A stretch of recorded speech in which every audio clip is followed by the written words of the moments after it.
अस्मद्गुरुभ्यो नमः। अस्मत्परं गुरुभ्यो नमः। अस्मत्सर्वगुरुभ्यो नमः। श्रीमते रामानुजाय नमः। अस्मद्गुरुपरम्परायै नमो नमः। श्रीशैलेशदयापात्रं धीभक्त्यादिगुणार्णवं यतीन्द्रप्रवणं वन्दे रम्यजामातरं मुनिं। लक्ष्मीनाथसमारम्भां नाथयामुनमध्यमाम् अस्मदाचार्यपर्यन्तां वन्दे गुरुपरम्परां। यो नित्यमच्युतपदाम्बुजयुग्मरुक्म व्यामोहतस्तदितराणि तृणाय मेने।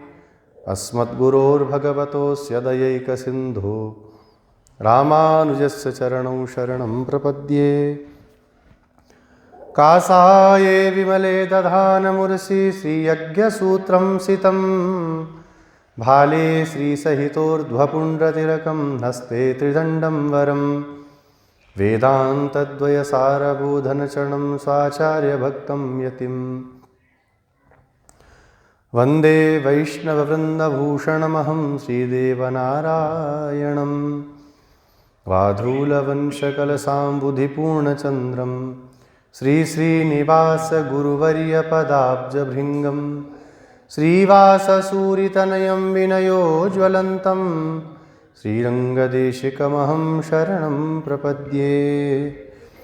यो ब्रह्माणं विदधाति पूर्वं यो वै वेदांश प्रणोति तस्मै तगुंहदेवमात्मबुद्धिप्रकाशं मुमुक्षुर्वै शरणमहं प्रपद्ये।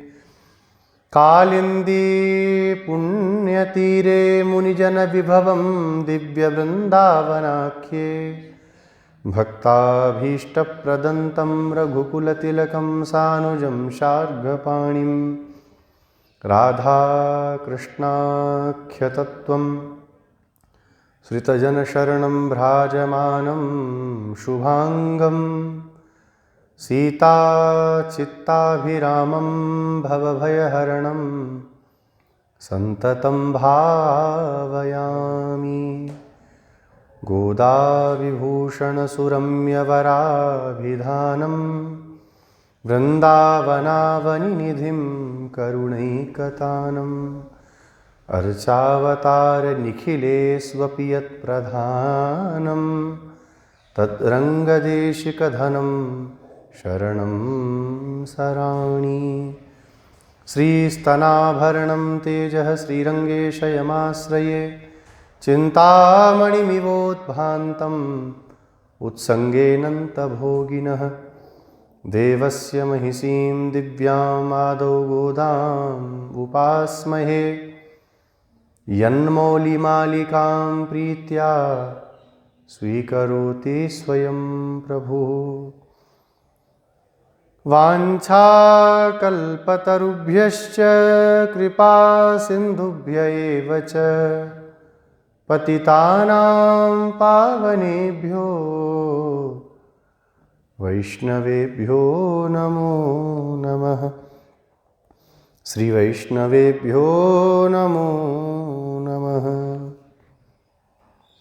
श्री गोदारंगमन्नार भगवान की गोविंद जय जय गोपाल जय जय गोविंद जय जय गोपाल जय जय। श्री राधारमण हरि गोविंद जय जय।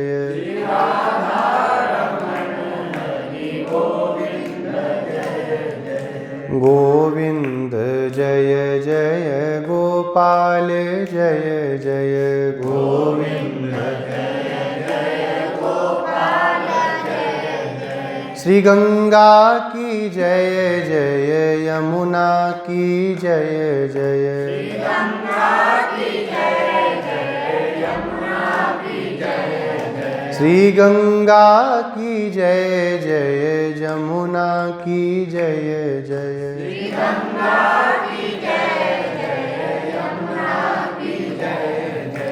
सरस्वती त्रिवेणी की जय जय।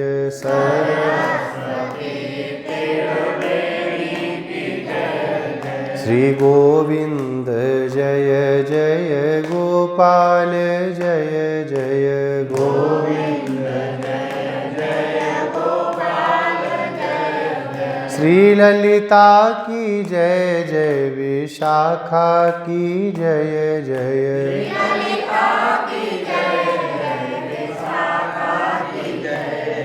श्री ललिता की जय जय विशाखा की जय जय।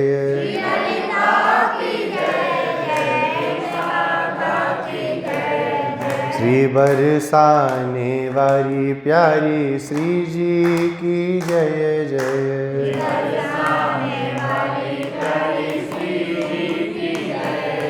श्री बरसाने वाली प्यारी श्यामा जी की जय जय।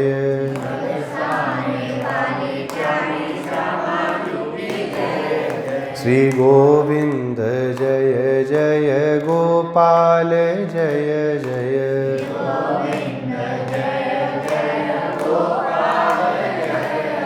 श्री राधा रमण हरि गोविंद जय जय।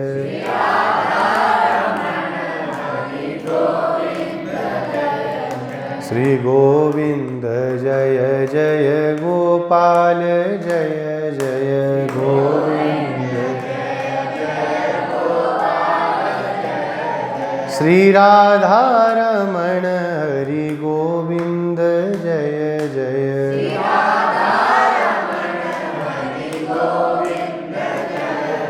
श्री गोविंद जय जय गोपाल जय जय।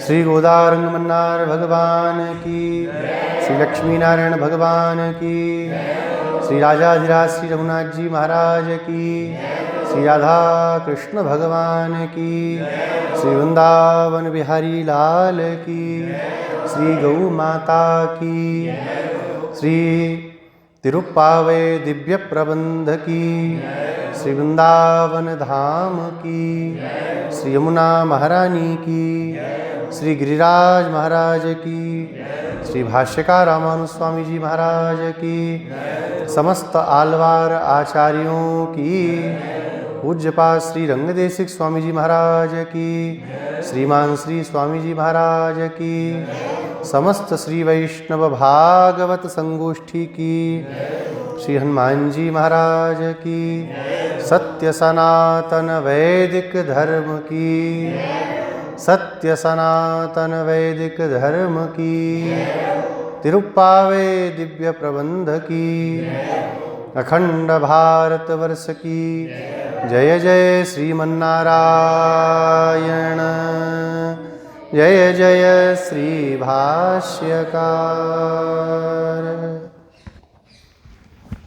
अखिल हे प्रत्यनीक कल्याण गुणिकतान, श्वेतर समस्त वस्तु विलक्षण सच्चिदानंद घन भक्तवांछा प्रपूरक,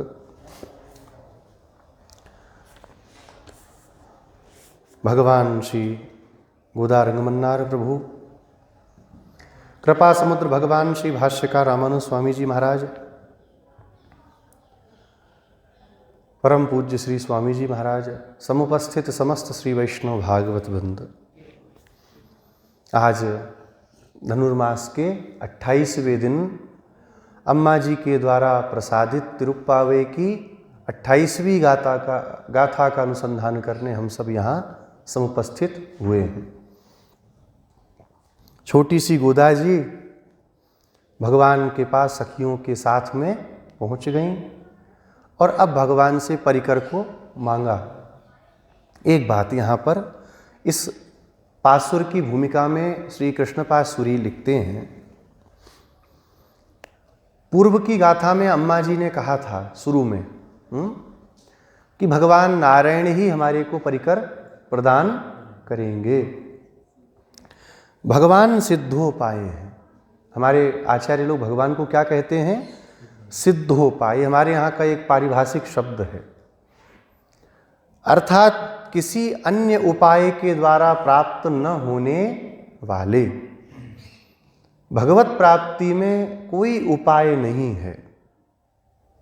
तो फिर ज्ञान भक्ति इन सब का वर्णन क्यों किया गया शास्त्र में? बोले यद्यपि भगवान को अपेक्षा कुछ भी नहीं है, लेकिन जीव का कुछ तो कर्तव्य होना चाहिए ना। भगवत प्राप्ति में भगवान ही उपाय हैं, भगवान ही उपेय हैं। भगवान उपेय माने प्राप्त होने वाले हैं।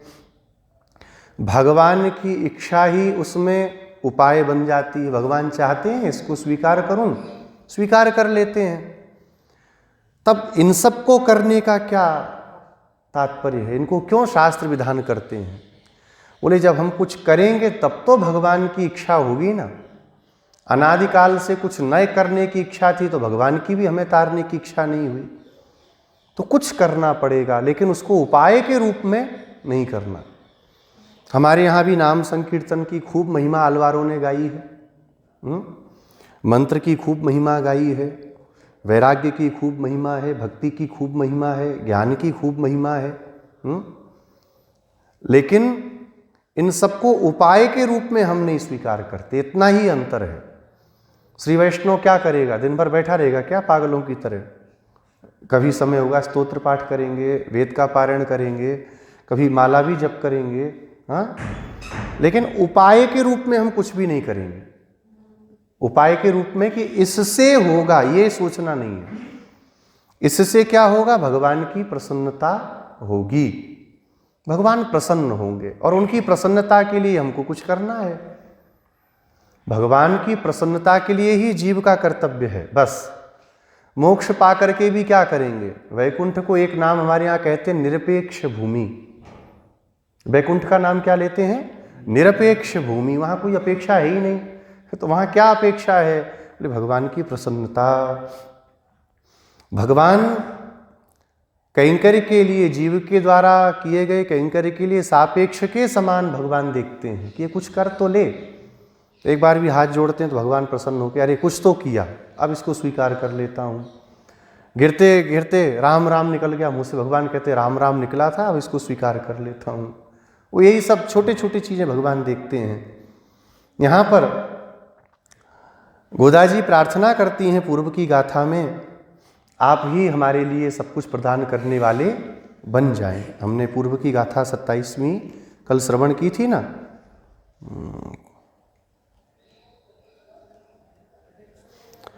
तो भगवान से क्या कहती हैं? आपसे हम प्रार्थना करती हैं मिलित्वावस्थाय शीतली भूय, आप हमें प्राप्त हो जाएं और आपकी प्राप्ति में ये सब कुछ हमको प्राप्त हो जाएगा जो हम चाहती हैं। चाहती क्या हैं? तो भगवान से भगवान को ही गोदा जी चाह रही हैं। कल बताया ना आपको कि ध्वजा क्यों चाहिए, बितान क्यों चाहिए, पांचजन्य शंख क्यों चाहिए? तो इन सब के द्वारा भगवान को ही मांग रही हैं। उपनिषदों में आता है, कल भी कहा था शायद कि परसों बताया था, 500 अप्सराएं आकर के मुक्त जीव का अलंकार अपने हाथों से करती हैं। खूब सुंदर अलंकारों से अलंकृत करके उसे भगवत सन्निधि में वैकुंठनाथ प्रभु के चरणों में ले जाया जाता है। तो उस अलंकार की प्रार्थना अम्मा जी ने की, भगवान भी सुनते रहे। ठीक है, अच्छी बात है। अब एक बात मुझे बताओगी? गोदा जी बोली हाँ पूछिए प्रभु। छोटी सी गोदा जी हाथ जोड़ के बोलती हैं आपको क्या पूछना है, बोलिए। भगवान ने कहा ज्ञान के द्वारा, भक्ति के द्वारा हाँ मैं प्राप्त होता हूँ। द्वितीय ज्ञानान न मुक्ति ही, वेद भगवान कहते हैं ज्ञान के बिना मुक्ति नहीं है, भक्ति के द्वारा मुक्ति नहीं है। हमारे यहाँ ज्ञान की ही परिपक्वावस्था को भक्ति कहा जाता है। ठीक है, एक विशेष बात है। ज्ञान की जो परिपक्व अवस्था है वही क्या हो जाती है? भक्ति योग में परिणित हो जाती है। ज्ञान के द्वारा, भक्ति के द्वारा मैं मिलता हूँ। तुम्हारे पास जब कोई कुछ तो तुम्हारे अंदर ऐसा गुण होगा जिससे मैं तुम्हें स्वीकार करूँ। इतनी चीज़ें मांग रही हो, तुमको दूँ। मेरा पांचजन्य शंख तुमको चाहिए, मेरा कटिवस्त्र तुमको चाहिए, मेरे द्वारा चूड़ी तुम चाहती हो, हाँ बाजूबंद चाहती हो, पैरों में पायल भी मेरे द्वारा पहनवाना चाहती हो, तो कुछ तो तुम्हारे अंदर होगा कि नहीं है? अब यहाँ पर गोदा जी अपनी अकिंचनता को बतलाती हैं। हमारे पास आपके लिए जो, आपकी प्राप्ति के लिए जो गुण अपेक्षित हैं आपको, उनमें से कुछ भी हमारे पास में नहीं है। इसी गाथा का अनुसंधान करके श्री यामुनाचार्य स्वामी जी ने शायद श्री आलवंदार स्तोत्र में इस श्लोक को पढ़ा होगा, भगवान से विनती की होगी, न धर्मनिष्ठोऽस्मि न चात्मवेदी न भक्तिमास्त्वच्चरणारविन्दे अकिञ्चनोऽनन्यगतिः शरण्य त्वत्पादमूलं शरणं प्रपद्ये। ये श्लोक इस गाथा का सार रूप में समझ में आता है। यामुनाचार्य स्वामी जी भगवान के आगे गए, स्वीकार करिए। भगवान ने कहा, अच्छा धर्मवान हो, धर्मिष्ठ हो? तो कहते हैं न धर्मनिष्ठोऽस्मि, मेरी धर्म में कोई निष्ठा नहीं है। तो आत्मज्ञानी तो हो गए। कर्मयोग माने धर्म माने कर्मयोग, कर्मयोग हमारे पास नहीं है।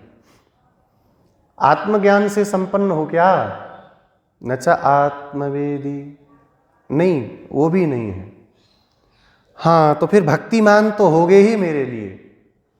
न भक्तिमान, हम भक्तिमान भी नहीं हैं। तो चरणारविंदे, आपके चरणारविंदों के प्रति हमारी भक्ति भी नहीं है। तब फिर क्यों चले आए, क्या लेके आए? तो दो चीज कहते हैं, अकिंचनोऽनन्य गति ही, अकिंचन है और अनन्य गति हैं, इसलिए आपकी शरण में आए हैं। अकिंचन है, हमने अपने पितामह से सुना है, श्री नाथ मुनि से, भगवान अकिंचनों पर कृपा करते हैं। भागवत में भी है ना, नमो अकिंचन वित्ताय। कहाँ है ये? कुंती माता कहती हैं, हाँ कुंती माता, हाँ।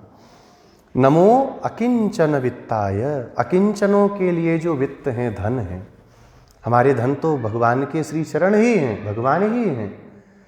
धनम मदीयम तव पाद पंकजम, और कोई दूसरा धन है ही नहीं। श्री यामुनाचार्य स्वामी जी बोलते हैं अकिंचन है और अनन्य गति है, आपके सिवा हमारी कोई गति नहीं है। जिसके पास दूसरी गति हो, आप उसकी तरफ उपेक्षा का भाव भी रखें तो कोई बात नहीं, क्योंकि दूसरी जो गति है वो गति में चला जाएगा। और जिसके पास आपके सिवा दूसरी कोई गति ही नहीं है, एक छोटा सा उदाहरण समझिए। हमारा कोई मित्र हमारे पास आया वृंदावन, फ़ोन करके बोला मैं आ रहा हूँ, रात में 1 बजे स्टेशन आऊँगा, वहाँ से आधा घंटा वृंदावन लगेगा, मैं आके फिर कॉल करता हूँ। हमने बोला 1:30 बजे कौन रात में जगह, ठंडी का टाइम है, तो बंद करके मोबाइल स्विच ऑफ करके सो गए। कहाँ जाएगा बेचारा? वो अनन्य गति है, उसको हमारे पास ही आना है। हमारे सिवा को हम नहीं अपने पास बुलाएंगे तो कहाँ जाएगा? स्टेशन पे ही बैठा रहेगा, पूरी रात ठंड में ठिठुरता स्टेशन पर बैठा रहेगा। वही गति हमारी है, अनन्य गति है। दूसरी कोई गति होती तो प्रभु वहाँ पहुँच जाते, अन्य किसी को गति माना होता चले जाते। दूसरे गति देने भी आए तो हमने कहा हम प्रभु के सिवा दूसरी कोई गति नहीं चाहते, तो वो भी उपेक्षा करके जा चुके हैं। जो गति देने वाले भी हैं वो भी आए थे कि चलो तुम हमको ही स्वीकार करो। गजेंद्र सूरी के प्रकरण में हुआ ना, सब आके खड़े हो गए देवी देवता, बोले क्या चाहिए, बोलो हम बचाएं, आ जाइए। का नाम तो लो एक बार। बोले इतनी बड़ी स्तुति तो की है। बोले स्तुति तो हमारी थोड़ी है, उसमें थोड़ी सी जगह पे लग रहा है हमारा जैसा कुछ है, 1-2 गुण हमारे मिल रहे हैं, मैच हो रहे हैं स्तुति में, नाम ले लो तो हम आ जाएंगे। कहा नहीं, नाम तो नहीं ले सकते। उस गज के समान ही हमारी स्थिति है, अनन्य गति हैं और आप शरण्य हैं, आप शरणागत वत्सल हैं। त्वत्पाद मूलम शरणम प्रपद्ये, आपके चरणों को ही अब हम प्राप्त करने आए हैं, उनकी शरण में आए हैं। अम्मा जी, भगवान से हमारे पास कुछ भी नहीं है, हम अकिंचन हैं, इस बात को आज की गाथा में कहती हैं। अकिंचन भी हैं और अनन्य गति भी हैं, आपके सिवा हमारी दूसरी कोई गति नहीं है। ये 50 साल में गोदा जी ने गाथा नहीं गाई है, हाँ 5-10 साल की हैं, छोटी सी हैं, तभी इस गाथा का गान कर रही हैं, छोटी अवस्था में ही। अम्मा जी कहती हैं धेनूनां पश्चाद् गत्वा वनं प्राप्य भुञ्जामहे ज्ञानेन किंचिदपि हीन गोपकुले तव जन्म प्राप्त्यनुगुणपुण्येन वयं युक्ता न्यूनतया किंचिदपि विहीन गोविन्द त्वया सह सम्बन्धस्तु अस्माकमत्र निवर्तनेन निवर्तनीयो अज्ञानी बालाभिः अस्माभिः प्रीत्या तवाल्पमाह्वानेऽपि कृते कोपं मा कुरु स्वामिन् देहि परिकरं त्वं देहि परिकरं भोजानीता स्मच्छन्दः। बताओ क्या है तुम्हारे पास में जो मैं तुम्हें स्वीकार करूं? उदा जी कहती हैं कौन?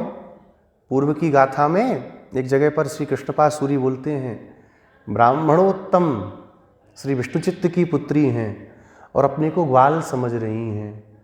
कहती हैं धेनूनाम पश्चाद गत्वा, गायों के पीछे जाकर के उनके बाद में वनम प्राप्य, वन को प्राप्त करके भुंजामहे, खाने वाले। गायें जाती हैं वन में, ग्वारियों का क्या काम होता है? डंडा लेके जाते हैं गायों के पीछे पीछे, और जब गाय चरने लग जाती हैं तब क्या कहते हैं, चलो अब गाय चर रही हैं अब हम भी कुछ खा लेते हैं, तो अपना अपना खोल करके बैठते हैं। इस ब्रज में तो ये बताने नहीं भगवान ने कितनी लीला की है, वन भोज की लीला। ऐसी वन भोज की लीला की ब्रह्मा जी को भी चक्कर आ गया कि यही भगवान है कि नहीं है। इतना सुंदर वन भोज भगवान करते हैं। तो धेनुओं के, गायों के पीछे पीछे जाकर के उनके खा लेने के पश्चात जब वो जुगली करती हैं, जुगली जानते हैं, जुगली बोलते हैं ना उसको, जुगाली, अच्छा हाँ जुगाली, वो मुंह चलाती रहती है। यहाँ पे उनके पन्नी होती है, बंदरों की पन्नी होती है, तेरे भी है। बहुत ध्यान से सुनना है, आज बदमाशी नहीं कर रहा है। ऐसे वहाँ पे पन्नी होती है, उसमें भर लेते हैं और फिर उसको धीरे धीरे चबाते, रात में भी सोते सोते गाय चबाती रहती है। तो जो जुगाली करती रहती हैं तो क्या करते हैं, बोले तब अपना अपना निकाल करके हम लोग खाते हैं। ज्ञानेन किंचिदपि हीन, ज्ञान, बोले किंचिदपि, इतना भी ज्ञान नहीं है, ज्ञान से सर्वथा विहीन हम हैं, इतना भी ज्ञान नहीं है। उल्टा किसे कहते हैं, सीधा किसे कहते हैं, ये भी हमको नहीं पता। भगवान ने कहा अच्छी तो बात है, वन में घूमने वाली हो, गोपकुले, गोपकुल में हमारा भी जन्म है और आपका भी जन्म है। गोपियाँ के अम्मा जी बोलती हैं ज्ञानेन किंचिदपि हीन, इतना भी ज्ञान जहाँ पर नहीं है, ज्ञान नहीं है। तात्पर्य क्या हुआ? कुछ लोग पढ़ने के लिए अपने इष्ट की प्राप्ति हमको करनी है, इसके लिए पढ़ते हैं, पहले गुरुकुल में जाते हैं, आचार्यों की शरण में बैठ करके बड़े बड़े ग्रंथों को पढ़ते हैं, फिर उसमें से अपने इष्ट को निकालते हैं और फिर उसमें लग जाते हैं उसकी प्राप्ति के लिए। ना हम कभी गुरुकुल गई, ना गुरुकुल का हमने मुख देखा। कोई चतुर लोगों के बीच में रही होती है ना, पढ़ने से ही सब नहीं होता, कई लोग अच्छे लोगों के साथ रहते तब भी काम बन जाता है। हम लोग तो चतुरों के बीच में कभी रही भी नहीं। छोटे छोटे हमारे घर हैं, गांव भी बहुत छोटा सा है, गोकुल गांव है, फिर बगल में बरसाना है, नंदगांव है, ऐसे छोटे छोटे गांव हैं। कोई बड़ा विद्यालय नहीं, कोई पढ़ाने वाले विद्वान नहीं, एक ही काम आता है, सवेरे सो के उठती हैं, माँ उठाती है, चल रही चल जल्दी जमुना जल लेके आनो है, तो घड़ा उठा करके चल देती हैं, यमुना जल लेकर के आती हैं, फिर दही बिलोने के लिए बैठ जाती हैं, दही बिलोती हैं तब तक माँ कुछ बना देती है, तो कभी नहाती हैं कभी नहीं भी नहाती हैं, प्रसाद पा लेती हैं, फिर दही दूध लेकर के बेचने के लिए चली जाती हैं। इतना ही हम करती हैं, वन में रह करके यही हमको आता है। भगवान ने कहा वन में तो वानप्रस्थी भी रहते हैं ना, वो तो पुण्य कमा ही लेते हैं, तो तुम भी पुण्य कमा लेती हो। बोले वानप्रस्थी वन में इसलिए रहते हैं कि वो तप करने के लिए हैं। हम वन में क्यों रहती हैं? क्योंकि वन के सिवा हमारी कोई गति नहीं है, हमको बड़े बड़े शहरों का कुछ पता नहीं है, लोग कैसे रहते हैं, कैसे वार्ता करते हैं, कैसी कूट भाषा बोलते हैं, वो भी हमको नहीं पता। हमारे पूज्य श्री गिरिराज गुरु जी बताते थे, शायद बड़े गुरु जी के ज़माने की चर्चा यहीं ब्रज की, बोले एक मैया थी, कितने माने सीधे होते हैं ब्रजवासी। एक मैया थी, वो अपना वो क्या बोलते हैं उसको, बकरी बेचने के लिए बैठी थी। तो उसके बेटे ने कहा 10 पैसे में बेचना बकरी, इससे कम नहीं करना। ठीक है। अब बैठ गई वो डोकरी बेचारी। एक आदमी आया, बोला मैया बकरी अच्छी है, 50 पैसा देंगे, दोगी? नहीं। हमारे बेटे ने कहा 10 पैसे में देंगे तो 10 पैसे में लेना हो लो, नहीं हम 50 पैसा नहीं। इतने सीधे लोग हैं जिनको अपना हित भी नहीं पता, अपना हित भी जो नहीं जानते हैं, ऐसे हम सब लोग हैं। केवल स्वार्थ के लिए, उदर पोषण के लिए वन में घूम रहे हैं। उदर पोषण के लिए ही हम सब वन में घूमते हैं। हमें क्या पता कि वन में रह करके क्या करना चाहिए जिससे पुण्य की प्राप्ति हो जाए। लेकिन प्रभु, हम आपकी हैं, इतना हम जरूर जानती हैं। भगवान ने कहा आपकी हैं, इससे थोड़ी काम चलेगा, इनमें से कुछ तो होना चाहिए, और नहीं तो फिर हम प्राप्त नहीं होते हैं। ज्ञान हो, कर्म हो, भक्ति हो, 3 में से कुछ एक अपेक्षित है हमको। सखियाँ गोदा जी कहती हैं, गोपकुल में तव जन्म प्राप्ति अनुगुण पुण्येन वयम युक्ता। हम इस बात को कहने में बिल्कुल संकोच नहीं करती, हे प्रभु हमारे अंदर कोई कल्याण गुण नहीं है। अनुष्ठित तपः शून्य, जो अनुष्ठित तप कहा जाता है उससे हम शून्य हैं। अहम अस्मि अपराधानाम आलयः, अपराधों का घर हम हैं, इसको कहने में हमें कोई ग्लानि नहीं है। जो किया है उसको कहने में क्या संकोच करना, करते समय संकोच करना चाहिए था ना, करने के बाद क्या संकोच करना, फिर तो मान लेना चाहिए। लेकिन हम पुण्य से युक्त हैं। भगवान ने कहा जब कुछ नहीं किया तो पुण्य कहाँ से आ गया? बोले तव जन्म, आपका जन्म, प्राप्ति अनुगुण पुण्येन, आपकी प्राप्ति के लिए जो गुण चाहिए, जो पुण्य चाहिए, उससे वयम युक्ता, हम युक्त हैं। आपके जन्म के कारण, आपने यहाँ जन्म लिया, आपके जन्म से हम आपकी प्राप्ति के लिए जो कोई गुण चाहिए, पुण्य चाहिए, उससे हम युक्त हो चुकी हैं। भगवान ने कहा कैसे? कहा संसार के लोग पुण्य पाना चाहते हैं और हम सब तो पुण्य को भी पालने वाली हैं। कभी उस पुण्य को हम माखन पवाती हैं, कभी उस पुण्य को दही पवाती हैं, कभी पुण्य को लेकर के नाचती हैं, कभी उस पुण्य के साथ में खेलती हैं। मूर्तमान पुण्य आप हैं, आप पुण्यों के भी पुण्य हैं, आप साक्षात पुण्य हैं। हे प्रभु, आप हमको पाने के लिए यहाँ आए ना।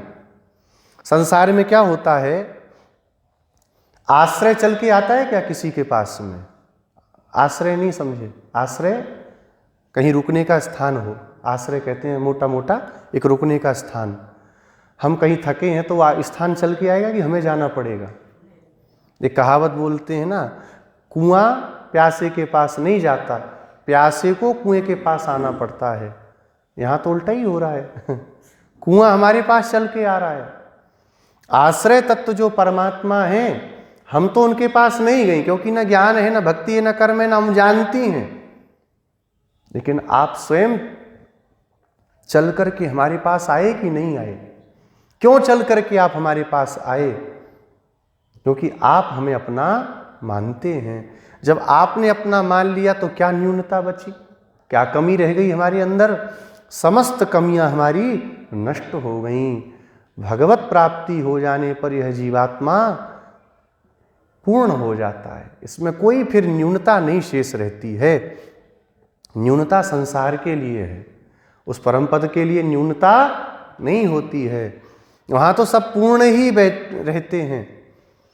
गोदा जी कहती हैं, आपकी प्राप्ति के लिए जिस पुण्य की आप अपेक्षा कहते हो, जिस पदार्थ की अपेक्षा कहते हो, वह यद्यपि हमारे अंदर नहीं है, यद्यपि वह हमारे अंदर नहीं है, लेकिन आपने हमको जब स्वीकार कर लिया तो अब कमी भी हमारे अंदर कोई नहीं है। बड़े लोग होते हैं, जब किसी को स्वीकार कर लेते हैं तो उसकी कमी को भी दूर कर देते हैं। होता है कि नहीं? ऐसा देखते हैं संसार में, विवाह जब होता है तो विवाह के समय लड़का अगर थोड़ा कमज़ोर घर से भी है तो लड़की वाले पैसे वाले हैं तो लड़के को ऐसा बना देते हैं कि हमारी लड़की इसके साथ ढंग से रह सके। होता है ना संसार में, माता पिता करते हैं। ऐसे ही जब आप मिल गए तो जो न्यूनता है भी उनको आप अपने आप पूरा कर देंगे। आपकी प्राप्ति से वो न्यूनता नष्ट हो जाएगी, क्योंकि न्यूनतया किंचिदपि ही विहीन गोविंद। क्योंकि हम न्यून हैं, आप तो न्यून नहीं हैं। किंचिदपि, अपने लिए भी किंचिदपि का प्रयोग करती हैं, भगवान के लिए भी किंचिदपि का प्रयोग अम्मा जी कर रही हैं। हम क्या हैं? किंचिदपि ज्ञानेन हीन, थोड़े भी ज्ञान से हीन हैं। और आप किंचिदपि विहीन न्यूनतया, आप थोड़ी भी न्यूनता से विहीन हैं। भगवान तो अपने शांति पाठ करते हैं ना, ईशावास्य उपनिषद आदि में क्या पाठ करते हैं? पूर्णमदः पूर्णमिदं पूर्णात् पूर्णमुदच्यते पूर्णस्य पूर्णमादाय पूर्णमेवावशिष्यते। वह अदह, वह पूर्णम, पूर्ण है। वह माने परमात्मा। इदम, यह जगत भी पूर्ण है। पूर्णात्, पूर्ण के द्वारा, पूर्णम, यह जगत उदच्यते, प्रकट होता है। पूर्णस्य पूर्णमादाय, पूर्ण से अगर थोड़ा पूर्ण ले लिया जाए तो क्या होता है? पूर्णम एव अविशिष्यते, पूर्ण ही बचता है। वो न्यूनता कभी हो ही नहीं सकती। भगवान पूर्ण हैं और जो उनकी शरण में आता है वह भी पूर्ण हो जाता है, फिर उसमें अपूर्णता नहीं रहती। आप तो ऐसे हैं, हे गोविंद, आप हमें भी पूर्ण कर दीजिए, हमें भी आप स्वीकार कर लीजिए। हम भी पूर्ण होना चाहती हैं। आपका संग पाकर के हम भी, जैसे अग्नि होती है, कोई भी अग्नि में पदार्थ डालिए तो अग्नि उसमें भी दाहकता प्रकट कर देती है कि नहीं करती है? उसमें भी अग्नि का गुण आ जाता है, क्योंकि अग्नि का संबंध ही ऐसा है। जल में कुछ भी छोड़िए, जल उसको भिगा देता है, उसको भी गीला कर देता है, क्योंकि जल का गुण ही ऐसा है। ऐसे परमात्मा का भी एक गुण है, पूर्ण करने वाला। वह पूर्णता को प्राप्त हो जाता है। उस परमात्मा को जिसने, अब बताइए, षटकोप स्वामी जी कौन से गुरुकुल में पढ़ने गए थे? पूर्व के जो 3 हमारे आलवार हैं, सरोयोगी स्वामी जी, भूतयोगी स्वामी जी, महायोगी स्वामी जी, कहाँ पढ़ने गए? परकाल स्वामी जी कहाँ पढ़ने गए? लेकिन क्या इनके ज्ञान में कोई न्यूनता है? कोई न्यूनता नहीं। वेद के समान कहा गया द्राविण वेद को, वेद के समान उसकी तुलना की गई। वेद के समान द्राविण वेद है और अत्यंत आदर हमारे पूर्वाचार्य देते हैं। इसलिए भगवान को जो प्राप्त कर लेगा वह पूर्ण हो जाएगा। और जब तक उनको प्राप्त नहीं करेगा, संसार के किसी पद पदार्थ को प्राप्त कर लीजिए, पूर्णता कभी हो ही नहीं सकती। ज्ञान से पूर्ण कोई हो सकता है क्या? भगवत कृपा होगी तो हो सकता है। लोग एक शास्त्र का अभिमान करते हैं, व्याकरण हमको खूब आता है, पर व्याकरण की ही समस्त विद्याओं में पारंगत कोई नहीं हो सकता। समुद्र है शास्त्र, एक व्याकरण नहीं, 8 व्याकरण हैं। एक पाणिनि व्याकरण है, उसको ही देखना शुरू करिए, कितना बड़ा उसका, कितना बड़ा स्वरूप है। महाभाष्य है, महाभाष्य की टीकाएं हैं, फिर कात्यायन ऋषि हैं वार्तिककार, उनके वार्तिक हैं, फिर भगवान पाणिनि के सूत्र हैं, उन सूत्रों पर कितनी प्रकार की व्याख्याएं हैं। सब कुछ समझने में पूरा जीवन व्यतीत हो सकता है, पर नहीं आ सकता। एक दिन बताया था आपको, स्वयं इंद्र जैसे श्रोता, पस्पसान्निक में भगवान भाष्यकार कहते हैं, इंद्र जैसे श्रोता और वक्ता बृहस्पति जैसे, दिव्यम वर्षम सहस्रम, दिव्य 1000 वर्षों तक उन्होंने व्याकरण शास्त्र को, शब्द शास्त्र को बतलाया। लेकिन उसके बाद भी 1000 देवताओं के वर्ष बीतने पर इंद्र ने कहा गुरुजी अभी हो गया क्या, और भी काम धाम है ना, उनको तो बहुत कुछ देखना पड़ता है, और कुछ देख आए। तो अभी तो शुरुआत हुई, अभी तो पूरा ही नहीं हुआ शब्द शास्त्र, अभी तो बहुत कुछ रखा है, इतना बड़ा शब्द शास्त्र है। वेदांत तत्व को देखिए, वेदांत न्याय है, मीमांसा है, पूरा पूरा जीवन निकल जाता है, तब भी पूर्णता नहीं हो पाती। हाँ, भगवान पूर्ण हैं तो उनके जो शरणागत हैं वह बिना इन शास्त्रों को गुरुमुख से पढ़े हुए पूर्ण हो जाते हैं। अपने श्री विष्णुचित्त स्वामी जिनके पिताजी का तो चरित्र प्रसिद्ध ही है ना, बोलते गुरुमुख मन अधीत्य प्राह वेदान शेषान। गुरुजी के मुख से बिना कुछ पढ़े लिखे गए, राजसभा में बड़े बड़े विद्वान बैठे थे, देख करके विष्णुचित्त स्वामी जी को हंसने लगे, ये माली क्या करने आ गया, ये ब्राह्मण होके माली का काम करता है, वो गुड़ाई करता है, फूल बना के माला वाला पहनाता है मंदिर में, ये क्या करने आ गए यहाँ पे। राजा ने कहा नहीं, आए हैं तो इनका तेज देख के हमको लगता है कि हमारे समस्त प्रश्नों का उत्तर ये दे सकेंगे। प्रश्न पूछा, उत्तर देना जब प्रारंभ किया तो एक बड़ा भारी घंटा बंधा हुआ था। राजा ने कहा कि हमारे प्रश्नों का ठीक उत्तर जो देगा तो ये घंटा बुलेगा। वो जोर जोर से घंटा टन टन टन टन टन टन बुलने लगा। भगवान की सेवा से, आचार्य की सेवा से सब कुछ प्राप्त हो जाता है, ऐसा कुछ भी नहीं जो अप्राप्य रह जाए, पर सेवा में निष्ठा होनी अपेक्षित है। हम थोड़े भी ज्ञान से विहीन हैं और आप थोड़ी भी न्यूनता से विहीन हैं, इसलिए आप अपने जैसा हमको स्वयं बना लीजिए। भगवान ने कहा ऐसा है, ये पट्टी तो हमें पढ़ाओ मत, सीधी सी बात है। कुछ होना अपेक्षित है हमने जब कह दिया तो फिर क्यों गले पड़ रही हो कि आप आ गए, हम हमको स्वीकार कर लीजिए, अपने से पूर्ति कर दीजिए। एक सन्यास के समय प्रेस मंत्र होता है और उस मंत्र को एक घड़े में जल भर के बोल करके फोड़ दिया जाता है, तो क्या होता है, जितने संबंध हैं वो संबंधों का उच्छेद हो जाता है, सब खत्म, आज से हमारा कोई नहीं, कोई रक्त संबंधी हमारा नहीं है। सन्यास की परंपरा में घड़ा फोड़ देते हैं। अब भगवान कहते हैं हम भी ऐसी घट फोड़ देंगे तुम्हारे नाम का, कि कुछ बन भी गया हो तो आज से हमारा तुम्हारा कोई संबंध नहीं है। गोदा जी कहती हैं बिल्कुल प्रभु, आप जो बात कहते हैं उसको ना आप करने की सामर्थ्य रखते हैं ना हम करने की रखते हैं। भगवान सर्व सामर्थ्यवान हैं, लेकिन एक चीज़ करने में भगवान की भी अपनी सामर्थ्य नहीं है, क्या, हम जीवों से संबंध विच्छेद करना।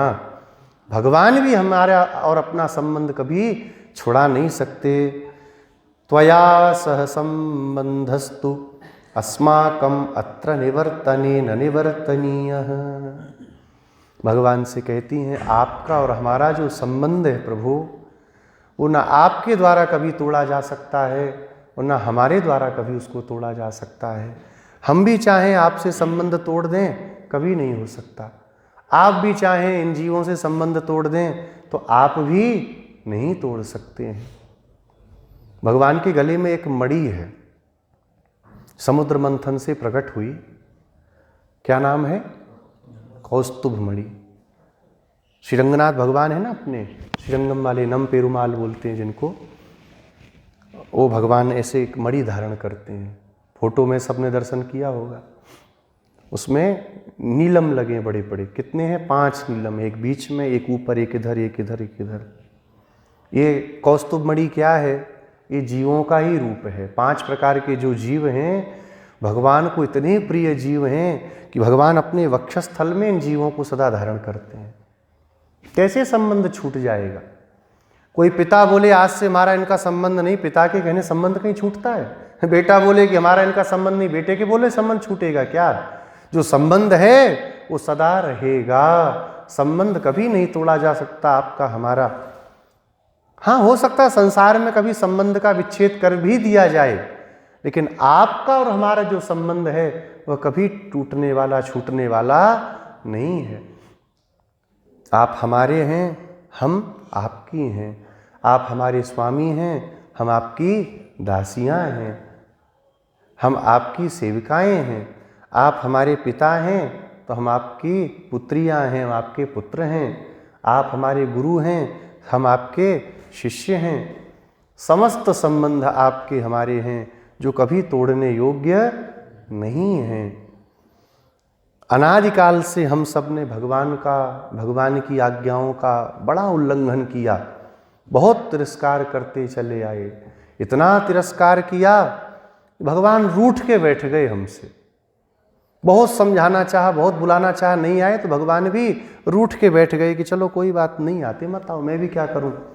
लेकिन तब भी भगवान हमारा अपना संबंध कभी तोड़ नहीं सके, कभी नहीं तोड़ सकते।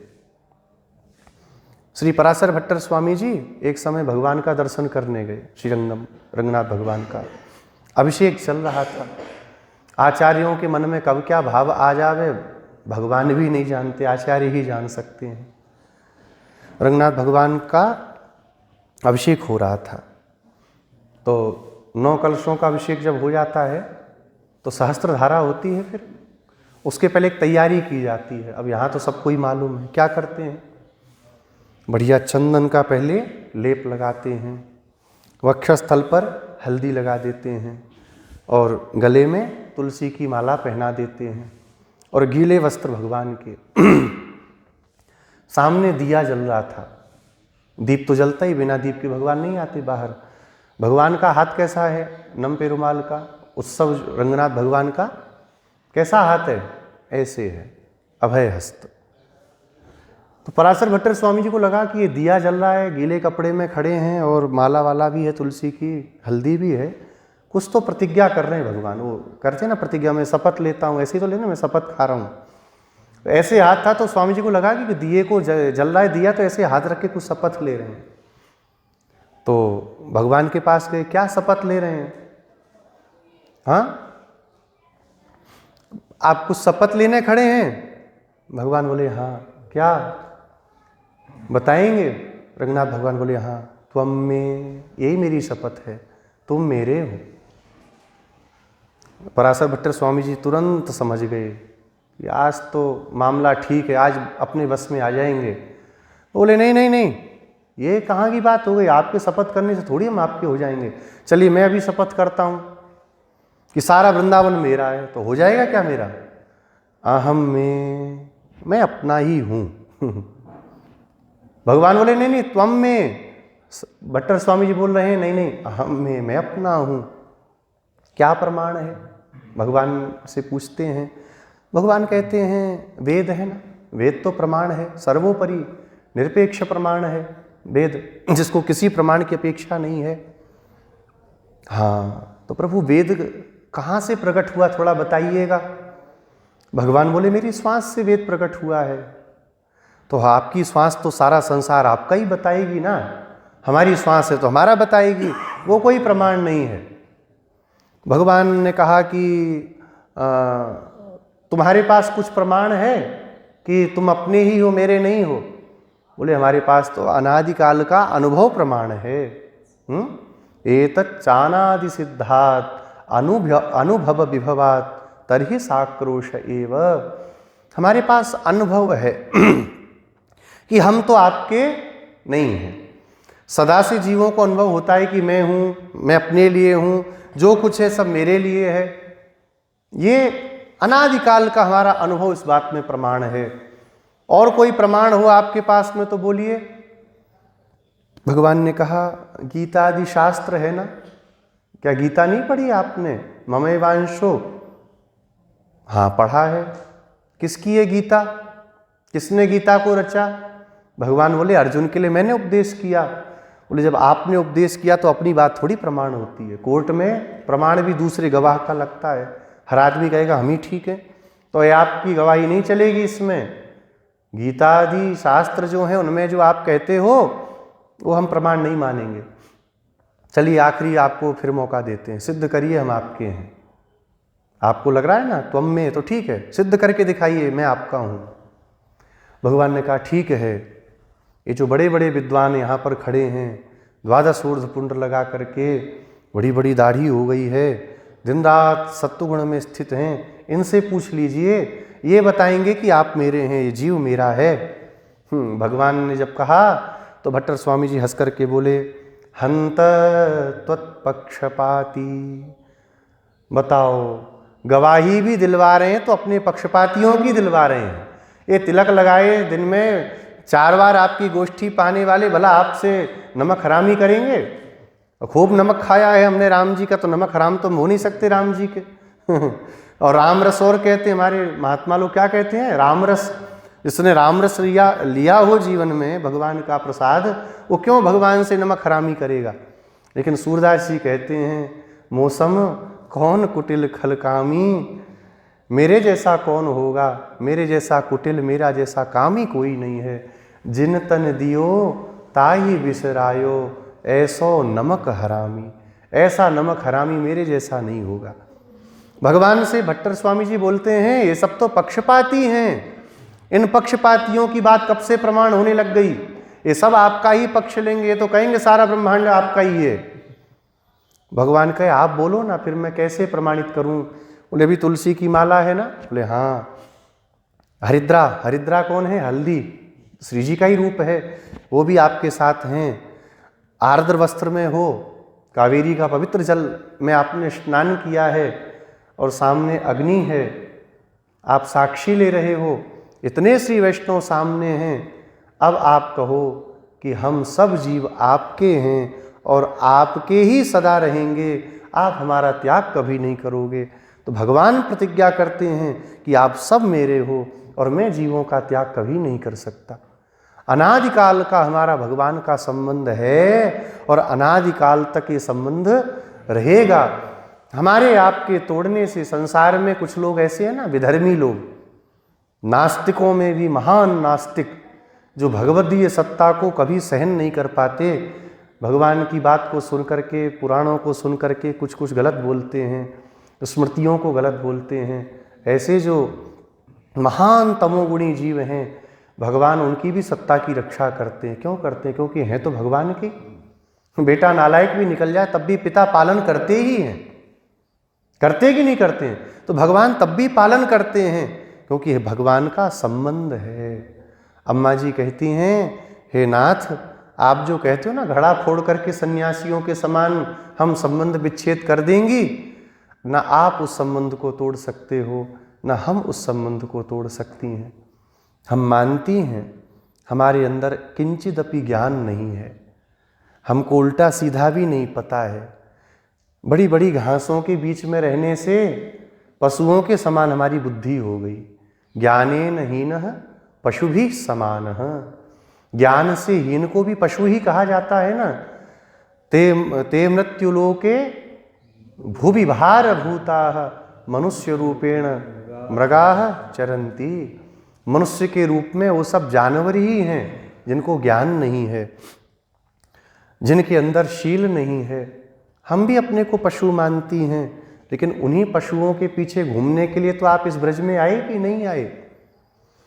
आप वैकुंठ में ही पड़े रहते, अपने वैकुंठ को छोड़ के कभी नहीं आना था आपको। अगर हम लोग इतने ही बुरे थे, क्या करने ब्रज में आए? ब्रह्मा जी भी इस बात को बोलते हैं ना, भगवान से जब स्तुति करते हैं, अहो भाग्यम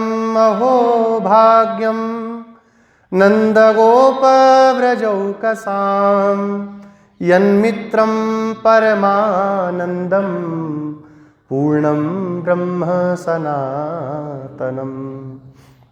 ब्रह्मा जी कहते हैं भगवान से स्तुति करते हुए, हाथ जोड़ के बोलते हैं, अहो भाग्यम, कितना बड़ा भाग्य है, आश्चर्य है, ऐसा भी किसी का भाग्य हो सकता है। अहो भाग्यम। भगवान बोले, किसका भाग्य है? बोले, नंद गोप ब्रजौकसाम, नंद बाबा के यहाँ रहने वाले इन गोपों का कैसा भाग्य है। न ज्ञान है, न भक्ति है, न प्रपत्ति है, और ये परम भाग्य को प्राप्त कर रहे हैं। भगवान ने कहा, क्यों भाई, इनका क्या भाग्य है? बोले, यन्मित्रम, जिनके मित्र परमानंदम, परमानंद पूर्ण ब्रह्म सनातनम, पूर्णम ब्रह्म सनातनम, परब्रह्म सनातन सदा रहने वाले परमात्मा, जिनके मित्र बनने के लिए वैकुंठ लोक को त्याग करके ब्रज में चले आए, क्या उनसे बड़ा कोई सौभाग्य होगा, कोई सौभाग्यशाली होगा? यहां पर आ जाना आपका ये दर्शाता है। गोदा जी कहती हैं कि हमसे बड़ी सौभाग्यशालिनी संसार में और कोई नहीं हो सकती। इस श्लोक को कभी कभी दास लोग जब बोलते हैं तो बहुत आनंद होता है, बहुत अंदर से खुशी होती है। न तो ज्ञान है, ज्ञान कितना है लोग समझ लेते हैं ज्ञानी, वो लोगों की अपनी मति है। भक्ति एक पैसे नहीं, कर्म का तो खैर कहना नहीं, कोई 2 दिन साथ में रह ले समझ जाएगा कि क्या हाल है। लेकिन एक बात का बहुत गर्व होता है कि न चाहते हुए भी इस ब्रज की भूमि में जन्म प्राप्त हो गया। आपको एक श्लोक बताया था ना पद्म पुराण का भगवान का, कि भगवान कहते हैं सप्तपुरियों में ये मथुरापुरी बड़ी धन्य है, जहाँ जन्म हो जाए। तो अपना तो कोई ये पुण्य नहीं था, भगवान ने ही पटक दिया, जाके वहीं जन्म ले लेना।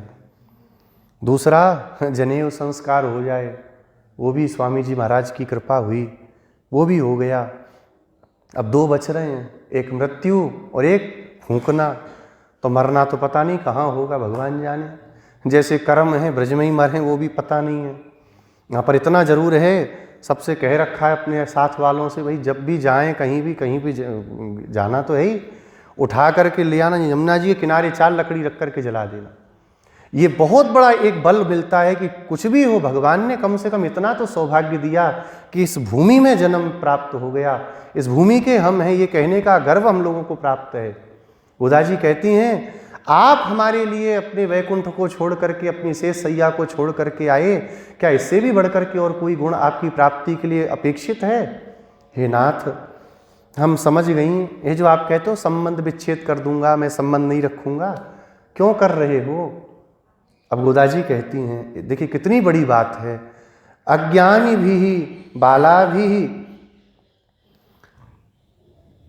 बाला भी अस्माभिः प्रीत्या तव अल्पम आह्वाने अपि कोपम मा कुरु स्वामिन।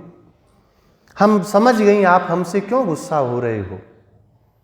भगवान बोले क्यों? कहा क्योंकि हमने आपको बहुत छोटे नाम से पुकार दिया।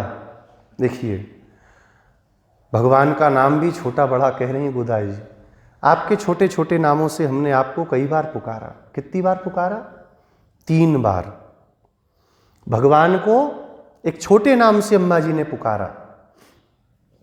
वो छोटा नाम क्या है इस गाथा में उसका कोई वर्णन नहीं है, लेकिन इसके आगे वो छोटा नाम नहीं लिया तो उससे फिर प्रकट हो गया कि किस छोटे नाम की चर्चा कर रही हैं। भगवान का वह छोटा नाम है नारायण। गोदा जी कहती है हमने आपको नारायण कह के पुकारा ना। पहली गाथा में क्या कहती है? नारायण ही हमें परिकर देंगे। फिर उसके बाद में एक जगह पर शायद 7वीं गाथा है, 7वीं गाथा में भी गोदा जी भगवान का नारायण नाम ले लेती हैं। भगवान से कहती हैं हाँ नारायण मूर्ते है केशवस्य, यहाँ भी नारायण नाम लिया। फिर 10वीं गाथा में भी भगवान का नारायण नाम ले लेती हैं। भगवान से कहती हैं आप नारायण हो। आप भगवान से यहाँ भी क्या कहती हैं? सुगंधि तुलसी का किरीट नारायणेन, यहाँ भी भगवान का नारायण नाम ले रही हैं। तो भगवान से कहती हैं हमने आपको नारायण कह दिया ना इसलिए आप बुरा मान गए। भगवान के 2 प्रकार के नाम हैं यहाँ पर। एक तो है भगवान का परत्व सूचक नाम, एक है भगवान का सौलभ्य सूचक नाम। गोदा जी कहती हैं परत्व सूचक नाम से भगवान को सौलभ्य सूचक नाम अपना प्रिय है। परत्व को भूल करके तो भगवान सुलभता दिखाने के लिए ब्रज में दौड़ के चले आए, और यहाँ भी ब्रज में आने के बाद भी वही परत्व की बात हम करें तो क्यों अच्छा लगेगा। जिस परत्व को त्याग के भगवान यहाँ पर आए, सदा पश्यन्ति सूरयः, जहाँ बड़े बड़े सूर्य केवल देखते रहते हैं, वो भगवान इतने सरल हो गए कि ग्वाल वाल घोड़ा बना करके चल रहे, भगवान घोड़ा बन के चलते हैं। कोई कान ऐंठ देता भगवान का, कोई हाथ ऐंठ देता है, कोई भगवान को कलुआ कह के बुलाता है। भगवान खुश होते हैं। और जहाँ पर आप अपने रूप को छुपा रहे हो वहाँ पे हम आपको नारायण कह रही हैं तो आपको बुरा लग गया ना। भगवान कुछ नहीं बोले तो कहती हैं कोपम मां कुरु स्वामिन, आप हमसे गुस्सा मत करो। यहाँ पर श्री कृष्णपाद स्वामी जी एक बहुत अद्भुत बात कहते हैं, स्वकर चरणा वपराधम कृतवताविति कोपकरणम युज्यते किम।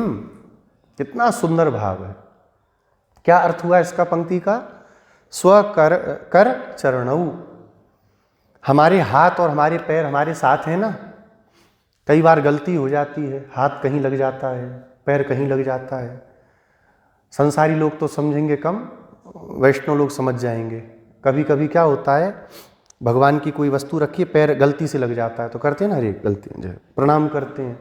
पुस्तक रखी है, पुस्तक में कभी कभी जूठा हाथ लग जाता है तो फिर अरे झुक के हाथ धो के फिर छू के प्रणाम करते हैं। क्या अपने हाथ पांव के द्वारा गलती होने से कोई अपने हाथ पांव का त्याग कर देता है?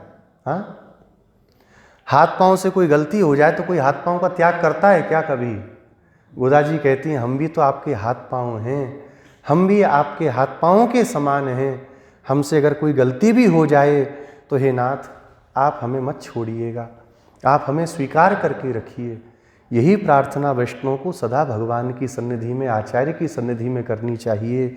हम तो अपराधियों के सिरमौर हैं, हमसे बड़ा अपराधी संसार में आप खोजिए तो आपको मिलने वाला नहीं है। मौसम दीन न दीन हित तुम समान रघुवीर। दीनों की पंक्ति, नीचों की पंक्ति खोजने चलोगे आप, सबसे बड़े नीचों में सबसे आगे का नाम हमारा है। लेकिन हम जैसे भी हैं किसके? आपके हैं। इसलिए आप हमें स्वीकार करके और हमारी उस कमी को पूर्ण कर दीजिए। देहि परिकरम, हे स्वामिन, आप हमें अपना परिकर प्रदान कर दीजिए। अब यहाँ परिकर क्या है? केवल और केवल भगवत कैंकरी ही परिकर है। पूर्व की गाथाओं में मांग चुकी हैं परिकर, तो फिर यहाँ पर क्यों परिकर कह रही हैं? तो परिकर का क्या अर्थ हुआ? केवल अपनी सेवा, निरपराध सेवा में आप हमको लगा लीजिए, हम आपकी हैं। भक्तिसार स्वामी जी की एक उक्ति को भी यहाँ पर उदाहरण में देते हैं, अहम त्वया बिना न भवामी त्वम मया बिना न भवसी। मैं आपके बिना नहीं हो सकता और आप भी मेरे सिवा नहीं हो सकते। एक चीज में तो हम जीवों का बहुत उत्तम नाम है, भगवान भी हमारे बिना नहीं भगवान हो सकते। हमारी सत्ता है, इसलिए हमारी सत्ता की रक्षा भी इसलिए भगवान को सदा करनी है। भगवान हमें कभी भूल नहीं सकते, हमारी सत्ता को भगवान कभी मिटा नहीं सकते। भगवान भी चाहे ना कि जीव सत्ता समाप्त कर दो, ये जीव बड़ा बदमाश है, नष्ट कर दो, तो जीव को भगवान भी नष्ट नहीं कर सकते। अन्य कोई संप्रदाय हैं ऐसे जहाँ पर जीव की सत्ता नष्ट हो जाती है। ब्रह्म प्राप्ति के बाद में, ब्रह्म प्राप्ति होते समय जीव भाव का नाश मान लेते हैं, लेकिन सत्संप्रदाय में जीव का नाश कभी होता नहीं है। तीन चीजें सदा नित्य बनी हैं, ईश्वर सदा नित्य है, ये जगत सदा नित्य है, यह माया सदा नित्य है, अचित तत्व सदा नित्य है, और यह जीव तत्व, आत्म तत्व ये भी सदा नित्य है। इनका कभी नाश नहीं हो सकता, भगवान भी नाश नहीं कर सकते। इसलिए कोई गलती हो जाए तो डांट लेना चाहिए, मार लेना चाहिए, लेकिन इस प्रकार से उपेक्षा नहीं करनी चाहिए। आप हमारी उपेक्षा मत करिए, आप हमको स्वीकार कर लीजिए। हम छोटी छोटी बच्चियां हैं, गलती कर भी जाएं तो बुरा क्या मानना। अच्छा चलिए गलती की तो प्रायश्चित्त किया कि नहीं किया? बोले कहाँ प्रायश्चित्त किया? तो नारायण नाम कितनी बार लिया अम्मा जी ने? अभी बताया 3 बार। अब आपके परत्व सूचक नाम से जो अपराध बन गया उसकी निवृत्ति के लिए अब सौलभ्य सूचक नाम को भी 3 बार हम ले रही हैं। कल की गाथा में भगवान को क्या कहा? गोविंद। आज की गाथा में क्या कह रही हैं भगवान को? गोविंद। भगवान से कहती ना किंचिदपि विहीन गोविंद, 2 बार हो गया। अब कल की एक गाथा आएगी 29वीं गाथा, उसमें भी अम्मा जी भगवान से क्या कहती हैं? गोविंद। 3 बार जो हमने आपका छोटा नाम लिया अभी बड़ा बड़ा नाम ले लेती हैं, गोविंद गोविंद गोविंद। अब तो बराबर हो गया कि नहीं? जितना पाप करेंगे उतना पुण्य करने पर पाप का नाश हो जाएगा। लेकिन अभी पुण्य तो बहुत बड़ा कर चुकी हैं। भगवान ने कहा कैसे? बोले आपका नाम तो बहुत उत्तम है, आपका एक बार नाम लेने से न जाने कितने जन्मों के पापों का नाश हो जाता है। अभी तो उस नाम को 3 बार ले लिया, तब तो कितना बड़ा पुण्य हो गया। जो नारायण कहकर के आपको छोटा बना दिया था, अभी गोविंद कहकर के आपको वापस से बहुत बड़ा बना दिया। कितना सौलभ्य है भगवान में। गायों का नाम सुन के उनको प्रसन्नता हो रही है। कोई अभी हमको आपको कहे ए गोपाल, ए ग्वारिया, कितना बुरा मानेंगे। गोविंद नाम का क्या मतलब? यही मतलब तो है, ग्वारिया, ग्वारियों का राजा मान लीजिए, बहुत अच्छा मानेंगे तो बड़े ग्वारिया। और भगवान को यही नाम अपना इतना प्रिय लग रहा है। भगवान कहते हैं कि अब मैं संतुष्ट हो गया, आप गोविंद हैं, आप में कोई न्यूनता नहीं, आप जिधर देखते हैं वहाँ पूर्णता हो जाती है। तो हमको प्राप्त करने के लिए आश्रयभूत आप स्वयं चल करके हमारे पास तक आ गए, तो अब हमारे अंदर भी कोई न्यूनता नहीं। हाँ, थोड़ा सा गुस्सा है वो हम जान गए, क्योंकि नारायण कह करके आपको छोटे नाम से बुला दिया था, अब आपको हम बड़े नाम से पुकार रही हैं गोविंद, इसलिए कोपम माँ कुरु स्वामिन, हे स्वामिन अब आप कोप मत करिए। आपका कोप अच्छा नहीं, आपका कोप तो दुष्टों के लिए होना चाहिए, भक्तों के लिए कोप नहीं होना चाहिए। एक अर्थ ये भी है, कोप भगवान का किसके लिए होता है? वो दुष्टों के लिए होता है, भक्तों की रक्षा के लिए। भगवान को भी क्रोध आता है। एक ऐसा अवतार हुआ जिस अवतार में भगवान ने इतना क्रोध दिखाया कि क्रोध की जो भूमि, क्रोध की जो अंतिम सीमा कही जाती है, वो सीमा भी इतनी सी होकर के ऐसे देखने लगी, इतना भी क्रोध हो सकता है कहीं? कौन सा अवतार हुआ? श्री नृसिंहावतार। ऐसा भयानक कोप हुआ। इसलिए हमारे श्री कुरे स्वामी जी नारायणाष्टकम में भगवान के इस श्री नृसिंहावतार को वात्सल्य का परिपूर्ण अवतार कहते हैं। वात्सल्य गुण अगर कहीं देखना है भगवान के विविध अवतारों में, सब में है थोड़ा थोड़ा, लेकिन वात्सल्य गुण की अगर सीमा देखनी है, पूर्णता देखनी है, तो एकमात्र श्री नृसिंहावतार है। इतना वात्सल्य हुआ कि भगवान खंबा फाड़ के प्रकट हो गए। जिन भगवान के सामने बड़े बड़े देवता भय के कारण नहीं आते, बड़े बड़े असुर डर के मारे नहीं आते, प्रहलाद जी आए, निर्भीक होकर के खड़े होकर के भगवान की आंखों में आंखें डाल करके देखने लगे। भगवान बोले डर नहीं लगता? ना हम बिभेमी, हम नहीं डरते। अजित, हे अजित, ना हम बिभेमी तेति भयानकास्य। भगवान ने बोला मैं कितना डरावना लग रहा हूँ, देख रहे हो मुझको? हाँ देख रहा हूँ, देखो कैसा लग रहा हूँ। आपका मुख बड़ा, वो स्तुति है ना, श्री प्रहलाद जी की स्तुति में एक श्लोक में बोलते हैं, ना हम बिभेमी ना हम बिभेम्य जिततेति भयानकास्य। बहुत भयानक मुख है। आपकी जिह्वा बार बार आप बाहर लपलपा रहे हैं, जीभ से मुख को चाट रहे हैं। आंतस्रजः, आंतों की माला को आपने गले में धारण किया हुआ है, और आपके जो पीले पीले केश हैं उनमें से मेरे पिता के जो रक्त की बूंदें हैं वो टपक रही हैं धरती पर। आपकी दाढ़ों को देख करके लगता है साक्षात काल पुरुष की दाढ़ें हैं। आपके नखों को देख करके वज्र के समान नखों को मैं देख रहा हूं। भगवान कहे तब तो डर जाओ थोड़ा सा। बोले काहे को नाटक करना, डरने का कोई डर नहीं है हमको। बोले क्यों? कहे जिस सिंह से जंगल के सारे प्राणी डरते हैं, थर थर कांपते हैं, उस सिंह का बच्चा उसके सिर पर अपना पंजा मार करके उसके सामने उसके मुख पे दहाड़ता है, और सिंह प्रसन्न होता है। मैं आपका बालक हूँ, ये रूप आपका मेरे लिए प्रकट हुआ है, तो मुझे कैसा भय होगा। इतना भक्तों के प्रति प्रेम रखने वाले भगवान हैं, तो क्या आपका वह वात्सल्य हमारे लिए नहीं है? कोपम माँ कुरु स्वामिन, इसलिए हे स्वामिन हमसे कोई अपराध भी हो जाए, इसलिए तो यामुनाचार्य स्वामी जी बोलते हैं ना, अपराध सहस्र भाजनम। लोग अपना अपराध छुपा करके आपके सामने आते हैं, हम अपना अपराध सामने लेकर के आते हैं, ये सब हमारे अपराध हैं, हमने किया है इन अपराधों को। अपराध सहस्र भाजनम, पतितं भीम भवार्णवोदरे अगतिम शरणागतम हरे कृपया केवलमात्मसात् कुरु। आप अपनी कृपा के द्वारा,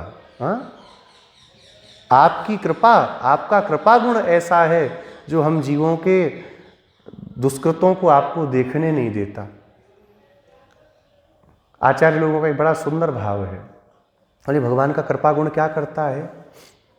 जैसे किसी व्यक्ति को लेकर के आए काला चश्मा पहना करके, आँख में प्रॉब्लम हो जाती है ना, जब वो चीरा वीरा देते हैं आँख में मोतिया बिंदुरा करके, तो डॉक्टर क्या देते हैं? काला चश्मा।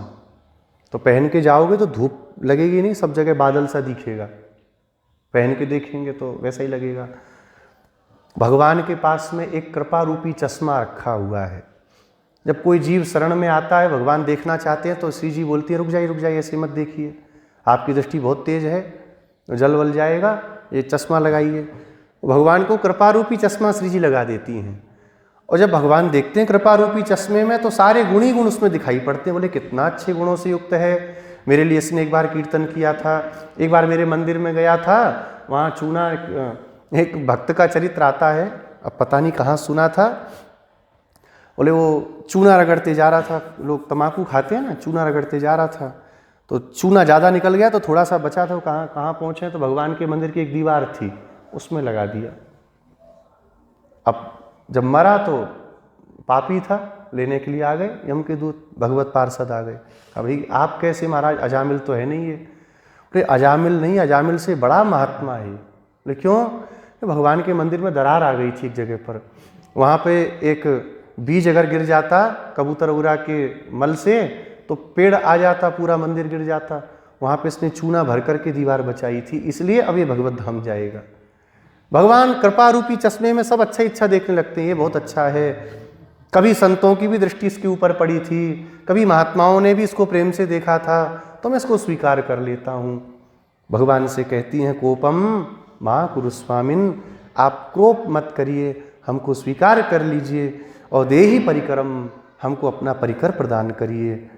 अब इस गाथा का रहस्यार्थ अम्मा जी कहती हैं, ज्ञान से हीन संसारिणो ज्ञानहीना धेनवोत्र प्रकीर्तिताः। ज्ञान से हीन पशु कौन है?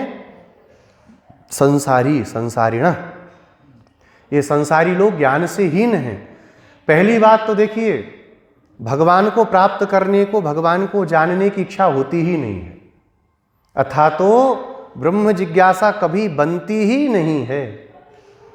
क्या होता है? अथा तो जगत जिज्ञासा, ये जगत कैसा है और जानना है। हमारे भारत वाले बाहर के दर्शनों को जब पढ़ते हैं और फिर बताते हैं कि उनने ऐसा लिखा वैसा लिखा, तो बड़ी हंसी आती है। ये मूर्ख को देखो, क्या जरूरत पड़ी उन अंग्रेजों के ग्रंथों को पढ़ करके, जो कहीं की रोड़ी कहीं का रोड़ा, भानुमती ने कुनवा जोड़ा। क्या जरूरत है? शुद्ध ज्ञान का आश्रय हमारे ग्रंथ हैं, उनको नहीं देखेंगे, उधर उधर देखेंगे, फिर देखने के बाद कुछ का कुछ समझेंगे, कुछ का कुछ समझने के बाद कुछ का कुछ फिर करेंगे। तो पहली बात, सदग्रंथों तक पहुंच पाना, सही परंपरा तक आ पाना बहुत कठिन। किसी तरह आ गए तो फिर उस सदग्रंथों से सही तत्व को जान पाना कठिन। सही तत्व क्या है, कौन तत्व है के रूप में कहा गया, फिर उसको जानने के बाद में उसको पाने के लिए क्या करना, ये भी कठिन, ये भी जानना कठिन। जान गए तो उसको अनुष्ठान में लाना भी कठिन। तो ये संसारी ऐसे लोग हैं, और उनके संसर्ग में रहने वाले, संसारियों के साथ में रहने वाले ये गोप हैं। कहती है ना, गोप कुल में अवतीर्ण। उन महान अज्ञानी संसार में पतित हुए प्राणियों के साथ में रहने वाले जो गोप हैं, वह भी संसारियों के समान महान अज्ञानी हैं। सत्कर्म धर्म आदि से रहित ये संसार ही वह भूमि है जहाँ पर हम हैं। तो ऐसे में क्या करना चाहिए? गोदा जी कहती हैं, ज्ञान वर्जित देशो ही वनम इत्यभिधीयते। यहाँ पर ज्ञान से वर्जित जो देश है वही वन कहा गया। और उस वन में पंचम स्कंद में श्री भरत जी महाराज भी भवाटवी का वर्णन करते हैं। ये संसार ही वो भवाटवी है। इसमें भटक रहे हैं अनादिकाल से। जो जैसा नहीं उसको वैसा मानते हैं, जो रक्षक नहीं उसको रक्षक मानते हैं, जो भक्षक है उसको रक्षक मानते हैं, अनात्म वस्तुओं में आत्मभाव रख लेते हैं। यही करते संसार में भटक रहे हैं। इसलिए इन सबका परित्याग कर देना उचित है। और परित्याग नहीं हो पाए, इनके संसर्ग में ही रहना पड़े, तो हम भगवान के हैं। जो कुछ भी हमारा है वह सब भगवान का है। भगवान ने अपनी सेवा के लिए, संतों की सेवा के लिए हमको ये सब प्रदान किया है।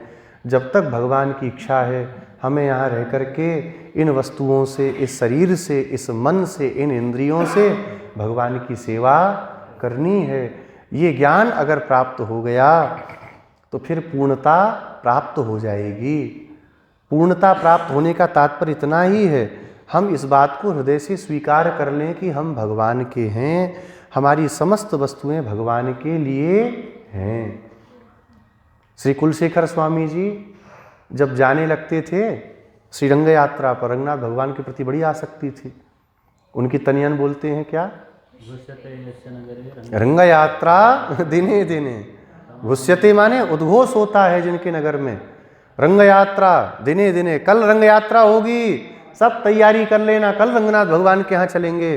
तमहम शिरसा वंदे राजानम कुलशेखरम।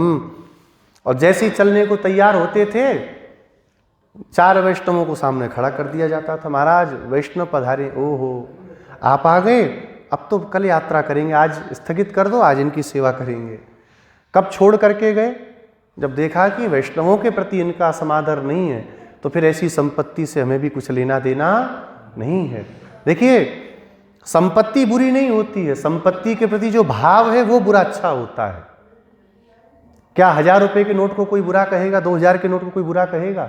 लेकिन अगर उस नोट का विनियोग किसी को कष्ट देने में किया तो धन बुरा हो गया, और उसी का विनियोग किसी कष्ट में पड़े हुए को कष्ट से उबारने के लिए हुआ तो वो अच्छा हो गया।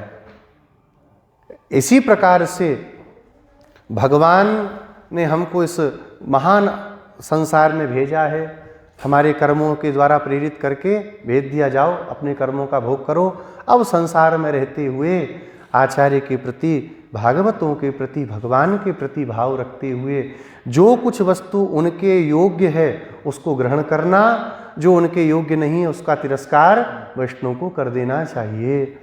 इसी बात में देखिए, इस बात के कहते ही खान पान से लेकर के वैष्णव के जीवन के विधान तक सब कुछ बातें समेट के आ गई।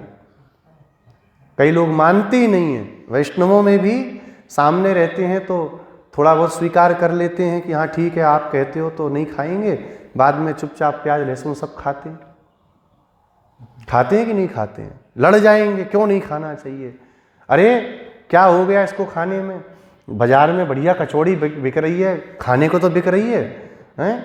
बढ़िया चाउमीन, अब हमारे चुंगी चौराहे पे चले जाओ, हम लोग छोटे छोटे थे तब कुछ नहीं था। हाँ वही, क्या क्या क्या क्या कौन कौन सी चीजें आती है, वो आता है उसको बोलते हैं, हाँ हाँ, अरे वाह, ये खाता होगा, मोमोज बोलते हैं, मोमोज। वो दूर से ही देखा, वो ऐसे वो लहसुन जैसी आकृति होती है, इतनी गंदी बदबू आती है, वहाँ बगल से चले जाओ उल्टी आ जाए। और उसमें पता नहीं वो लाल लाल सा वो रहता है, ऐसे वो ऐसे टपका देता है, उसको खाते रहे, और तीखा होता है वो, सी और करते खाते रहते हैं। क्यों इन चीज़ों को खाना, क्यों इन चीज़ों को लेना? जब यहाँ पर ये बात आ गई, जो भगवान की सेवा के लिए विनियोग में लगेगा उसको हम स्वीकार करेंगे। भगवत सेवा में जो नहीं लगने वाली वस्तु है, आचार्य को जो प्रिय नहीं है, भागवतों को जो प्रिय नहीं, और हमारे श्री भगवान को जो वस्तु प्रिय नहीं है, वो चाहे जैसी भी हो, हमको उसको अपने लिए उपयोग नहीं करना है। ये भाव अगर प्राप्त हो जाएगा तो आज की गाथा का रहस्य भी समझ में आ जाएगा। अब कल की गाथा तो वो दास को बहुत प्रिय है, भगवान से प्रार्थना करेंगी। अब 29वीं गाथा का अनुसंधान कल करेंगे। श्री गोदारंग मन्नार भगवान की। आज अम्मा जी की गाथा थी, थोड़ा सा नाम लिया था ना, अल्प आपका आवाहन किया, इसीलिए आज नारायण कीर्तन नहीं किया। हाँ, आज गोविंद भगवान का ही कीर्तन फिर करेंगे। कल भी परसों भी अब नारायण कीर्तन नहीं करेंगे। अम्मा जी को नहीं इष्ट है तो अपने लोग भी नहीं करेंगे। गोविंद जय जय गोपाल जय जय, गोविंद जय जय गोपाल जय, श्री राधा रमण हरि गोविंद जय जय,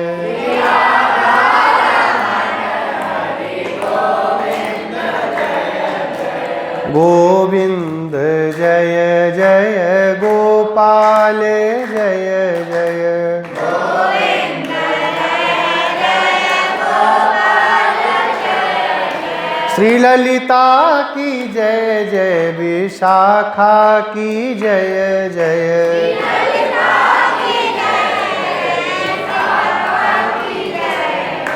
बरसाने वाली प्यारी श्यामा जू की जय जय, बरसाने वाली प्यारी श्यामा जू की जय जय, श्री गोविंद जय जय गोपाल जय जय, गोविंद जय जय गोपाल जय जय, श्री राधा रमण हरि गोविंद जय जय,